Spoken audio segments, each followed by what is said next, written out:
dans l'histoire la plus grande controverse qu'il ait jamais eue dans la philosophie. Et donc nous, on a commencé de penser qu'on va décrire toute la vie, mais on a très vite réalisé que c'est pas possible, parce que c'était quand même une vie très mouvementée.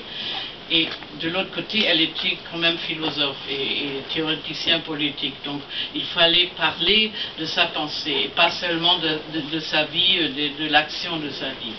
Alors on a trouvé cette solution. Pam Katz, qui a écrit le scénario avec moi, c'est une écrivaine de New York.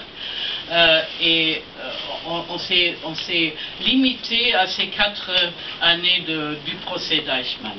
Donc je ne vais pas vous raconter toute l'histoire, parce que après vous pouvez aller à la maison.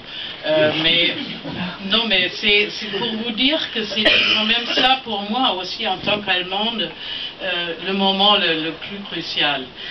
D'abord parce qu'on voit Eichmann, et j'ai aussi utilisé le matériel authentique. Vous allez voir ça. J'ai pas choisi un acteur parce que je voulais que vraiment on voit cet homme comme elle le voyait, et que peut-être on a la possibilité de trouver la même théorie, la même solution qu'elle a eue envers lui.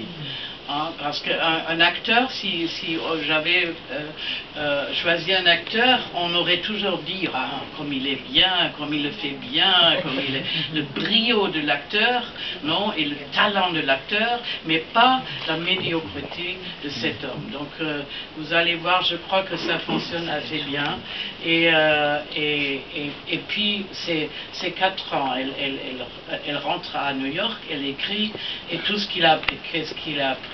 Il y a 3 personnages pour moi principaux. C'est donc Eichmann, Hannah et Heidegger. Et tout le film parle de... C'est vous?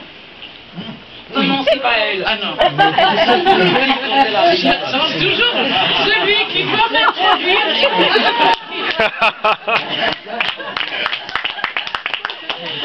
Parce qu'il y a quelqu'un de l'histoire qui vous a invité, qui aurait été là. Non, mais ce sera pour le débat. Voilà, ok.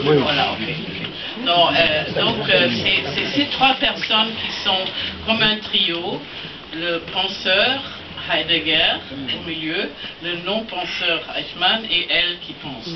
Et tout ça, c'est quand même un tourbillon de philosophie.